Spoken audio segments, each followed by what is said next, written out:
up this hill we go. Jake already made it to the top, and now Jake's going to get out of sight.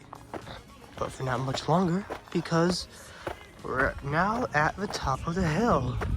And as you can see, Jake's down there. And he's waiting. Because he's sniffing. And that's what he does when he waits. Which is awesome.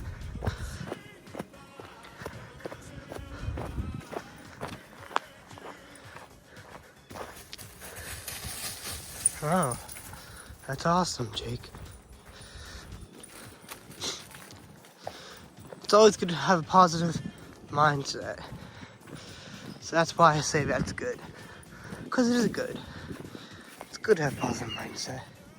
Because it helps your brain be happy.